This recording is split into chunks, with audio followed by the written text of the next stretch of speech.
city of Jerusalem during Bible times, the biggest thing you'd see is the temple.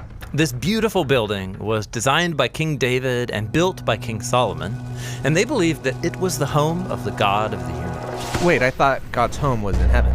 Well, the whole point of this earthly temple is that it's the place that overlaps with God's heavenly home. The temple is where God lives and rules all creation as king.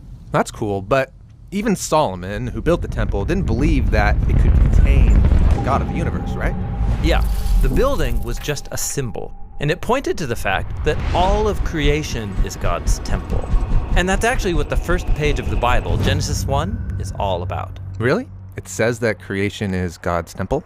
Well, it doesn't need to say it. The whole story shows it. In Genesis 1, God creates an ordered world out of a dark wasteland by speaking in a series of 7 days. Then on the 7th day, God's presence fills creation as he takes up his rest and rule. Similarly, the tabernacle and later the temple were built and dedicated in a series of 7 speeches in 7 days, after which the priest or king could rest and rule in God's presence. So all of creation is where God intends to dwell. It's like his temple. Exactly. Now, turn the page to Genesis 2 and we get another portrait of creation. This one focuses in on the land. And in the center of the land is a region called Eden, which in Hebrew means delight. And in the middle of delight, God plants a garden in which God and humanity live together. And that's why the temple was modeled after the garden, filled with imagery of gold and flowers. The menorah symbolized the tree of life. It's the place where God dwells with his people. Oh, got it. And check this out. In the temple, the Israelite priests and Levites were to work and to keep the temple in God's presence. This is exactly the job description given to humanity in the Garden of Eden. So these humans were the first priests.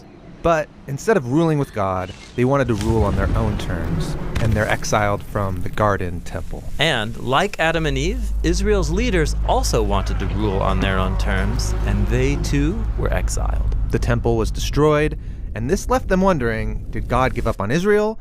Will God bring about a new creation? Well, the biblical prophets anticipated the day when God would create a new temple with a new priesthood. That's when God's presence would fill all of creation. And when the Israelites returned to the land, they did rebuild the temple. But that temple didn't turn out the way the prophets hoped. In fact, later Israelite prophets said that this temple was hopelessly corrupt. So they're still waiting for the ultimate temple. And here we come to the story of Jesus. He said that through him, God's presence and rule was coming into our world in a new way. And he presented himself as a new kind of priest. But Jesus wasn't a priest, and he didn't work in the temple. Right. Jesus said that God's presence, his rest and rule, was filling the world through his own life, death, and resurrection.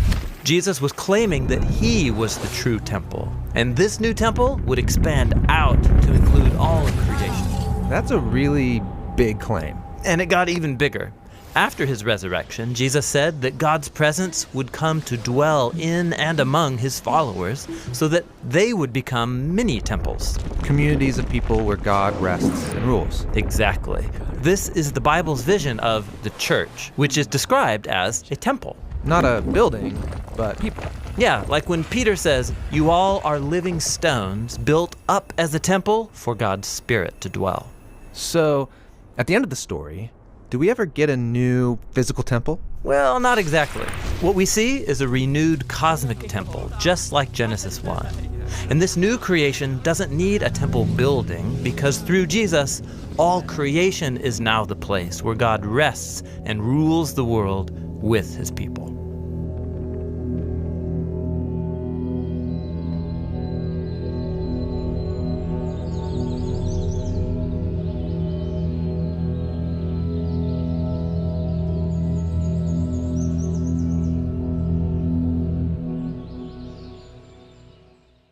In the story of the Bible, there are 2 realms, the earth, where we live, and the heavens, where God lives. And we've been talking about the spiritual beings, the Elohim, the divine council, angels and cherubim, the Satan and demons. And the last character we want to focus on is humanity.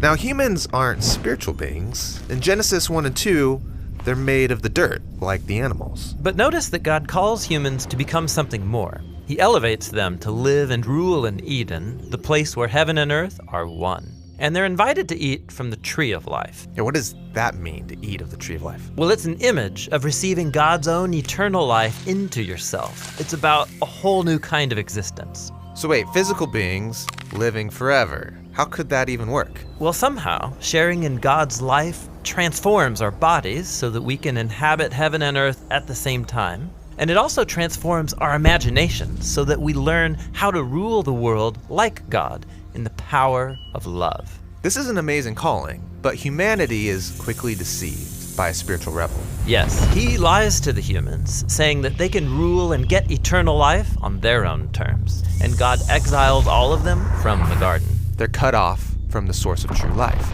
Evil and death now have power over us, and we live in a world of fear, self-preservation, and violence. But God promises that one day a human will come to defeat evil and death at their source, and to open up a new way to a reunited heaven and earth. And this promise reaches its fulfillment in Jesus. Right, when we're introduced to Jesus, he's a human, but he's also way more. Yeah, we're told that in Jesus, God and humanity have become one, so that he can restore the rest of humanity to its lost calling. And Jesus was tested by that same deceptive spiritual being, not in a garden, but out in the wilderness. Yeah, it tells Jesus the same lie. You could rule the whole world right now if you come under my authority and do things my way. But Jesus knew that that lie leads to death, so he rejected it and was victorious over the spiritual power of evil. And so then Jesus started announcing that God's heavenly rule was arriving here on earth through him.